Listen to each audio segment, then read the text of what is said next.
తెలుగు రాష్ట్రాల్లో విత్తే ప్రధాన వాణిజ్య పంటలలో పత్తి అగ్రస్థానంలో ఉంది. వర్షాధారంగా సాగు చేసే పంటలలో తిరుగులేని స్థానాన్ని ఆక్రమించింది. ప్రస్తుతం విత్తిన పత్తి 15 నుంచి 30 రోజుల దశలో ఉంది. అయితే పత్తి ఎదుగుదలకు కలుపు అడ్డంకిగా మారుతూ ఉంటుంది. కాబట్టి మొదటి దశలోనే సకాలంలో కలుపు నివారిస్తే నాణ్యమైన అధిక దిగుబడులను పొందేందుకు ఆస్కారం ఉందని తెలియజేస్తున్నారు ఖమ్మం జిల్లా వైరా కృషి విజ్ఞాన కేంద్రం శాస్త్రవేత్త రంజిత.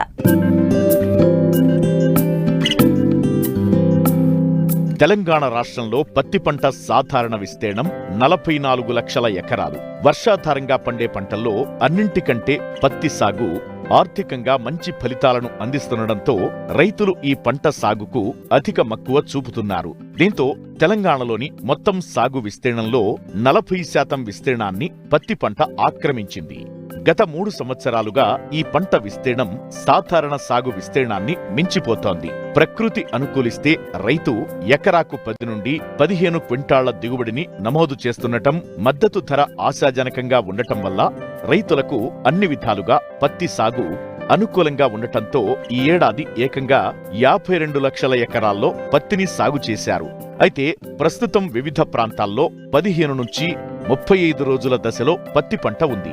ఈ దశలోనే కలుపు ప్రధాన పంట ఎదుగుదలకు అవరోధంగా మారుతుంది. అయితే మార్కెట్లో అనేక రకాల కలుపు మందులు లభిస్తున్నాయి. ఏ పైరుకు ఏ మందును ఎంత మోతాదులో ఏ సమయంలో ఎలా వాడాలో అన్ని వివరాలు పూర్తిగా తెలుసుకున్న తరువాత మాత్రమే వాడాలి. సిఫారసు చెయ్యని, పూర్తి వివరాలు తెలియని కలుపు మందులు ఎట్టి పరిస్థితుల్లో వాడకూడదు.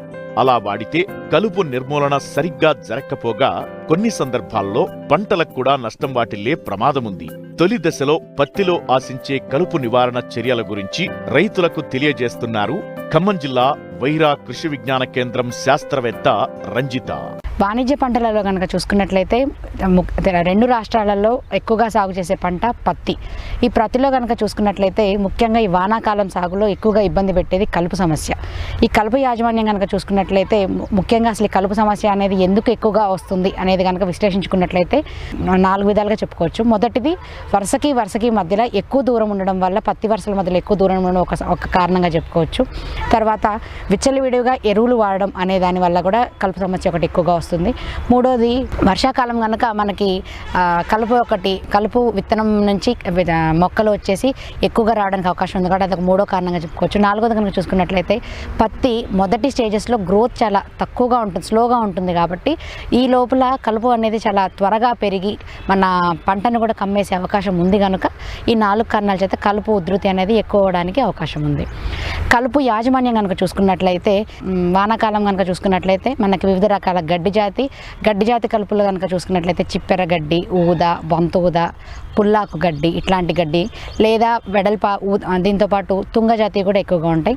ఒక వెడల్పాకు కనుక చూసుకున్నట్లయితే సాధారణంగా మనకి ఉప్పాకు, పాయలాకు, లేదంటే గాడిద గర్భం, లేదంటే ఇది ఎక్కువ శాతం ఈ మధ్య కాలంలో ఎక్కువగా విజృంభించినటువంటి వయ్యారి బామ, పార్థీనియం అనేది, ఇట్లాంటి రకరకాల గడ్డి ఇట్లాంటివన్నీ కలుపు సమస్య చేత మన పంటని కమ్మేస్తూ ఉంటుంది.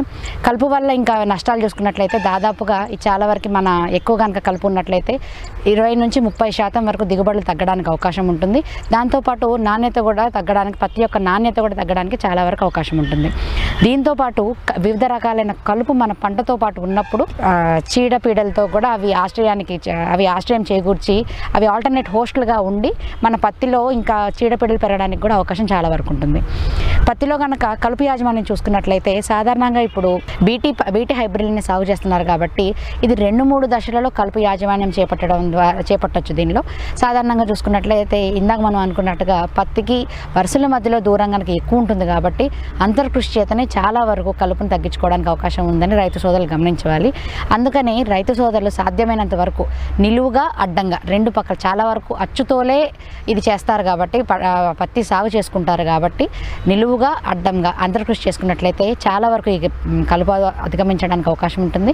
దాంతోపాటుగా అంతర్కృషి ఎప్పుడైతే మనం చేసుకుంటామో నేల గుల్లబారి అది నీటిని బెట్ట పరిస్థితుల్లో నీటిని దాచిపెట్టుకోవడానికి కానీ, లేదా ఎక్కువ వర్షాలు అయినప్పుడు అది కాలువల్లాగా ఉండి మనకి ఎక్కువైనటువంటి వర్షం నీళ్ళు అంత తీయడానికి కానీ పనికిరావడానికి అవకాశం ఉంటుంది. అయితే అంతర్కృషి కనుక చూసుకున్నట్లయితే సాధారణంగా 20 రోజులప్పుడు 40, 60 ఇట్లా 3-4 సార్లు కనుక రైతుకు వీలున్నప్పుడల్లా చేసుకున్న 20 రోజులకు ఒకసారి కనుక చేసుకున్నట్లయితే చాలా వరకు కలుపు నిర్మూలన చేయడానికి అవకాశం ఉంటుంది. ఒకవేళ కనుక మనకి మనుషులు కనుక లభ్యత ఉంటే సాధారణంగా పత్తికి కనుక మనం క్రిటికల్ పీరియడ్ అనేది కనుక చూసుకున్నట్లయితే మొదటి 60 రోజుల వరకు దీనికి క్రిటికల్ పీరియడ్ అని చెప్పుకోవచ్చు. అంటే మొదటి 60 రోజుల్లో కనుక కలుపు నిర్మూలన చేసుకుంటే చాలా వరకు కలుపు నుంచి మన పంటను కాపాడుకొని మంచి దిగుబడి తీసుకోవడానికి అవకాశం ఉంటుంది. ఒకవేళ వర్షాకాలం వల్ల ఏదన్నా ఈ అంతర్కృషి సాధ్యం కాకపోయినా లేదా ఇప్పుడు ఉన్న కూలీల యొక్క రేట్ల చేత మనుషులు పెట్టుకోవడం కనుక సాధ్యం కాకపోయినా ఇప్పుడు మనకి మార్కెట్లో మంచి మంచి రసాయనాలు వాటి కాంబినేషన్స్ అవైలబుల్గా ఉన్నాయి కాబట్టి వీటితోటి కలుపు నిర్మూలన చేసుకోవడానికి కూడా అవకాశం ఉంది. ఒకవేళ రసాయనాలు కనుక చేసుకోదలుచుకుంటే మన పత్తి పంటను విత్తుకున్న 24 నుంచి 48 గంటల లోపల పెండిమిథాలిన్ అనే కలుపు మందుని ఎకరానికి 1 నుంచి 1.2 లీటర్లు కలుపు మందుని పిచికారీ చేసుకున్నట్లయితే దాదాపు 20 నుంచి 25 రోజుల వరకు ఎటువంటి కలుపు లేకుండా మంచి వీడ్ ఫ్రీ ఎన్విరాన్మెంట్ మెయింటైన్ చేసుకోవచ్చు. ఒకవేళ పెండిమిథాలిన్తో పాటు స్టాంప్ ఎక్స్ట్రా అనే ఒక కలుపు మందుని కూడా లీటర్కి 3.5 ml చొప్పున అంటే ఎకరానికి 700 మిల్లీలీటర్ల చొప్పున పిచికారీ చేసుకున్నట్లయితే ఇవి ఏదైనా కానీ విత్తిన 24 నుంచి 48 గంటల లోపల పిచికారీ చేసుకుంటే మంచి ఫలితాలను పొందవచ్చు. ఒకవేళ తర్వాత ఏదైనా కారణం చేత 20 నుంచి 20 రోజుల వరకు ఏ కలుపు ఉండదు.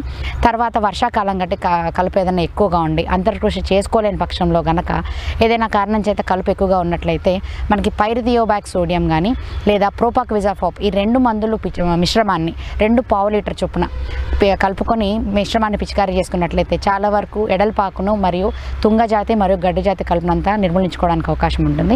ఈ మందు మిశ్రమాన్ని సాధారణంగా 20 రోజుల తర్వాత కావాలి అనుకుంటే రైతు సోదరులు ఒకవేళ కలుపు ఇంకా ఉంది అనుకుంటే 40 రోజులప్పుడు 60 రోజులప్పుడు కూడా పిచికారీ చేసుకుంటే చాలా వరకు కలుపు నిర్మూలించుకొని మంచి దిగుబడి పొందడానికి అవకాశం ఉంటుంది. ఇది కలుపు యొక్క ఏ సమయంలో ఇది బాగా పనిచేస్తుంది అనేది చూసుకున్నట్లయితే సాధారణంగా కలుపుని 2 నుంచి 4 ఆకుల దశలో అంటే లేదా విత్తిన 15 నుంచి 30 రోజుల వరకు కలుపు మందులు ఏదైనా బాగా పనిచేయడానికి అవకాశం ఉంటుంది.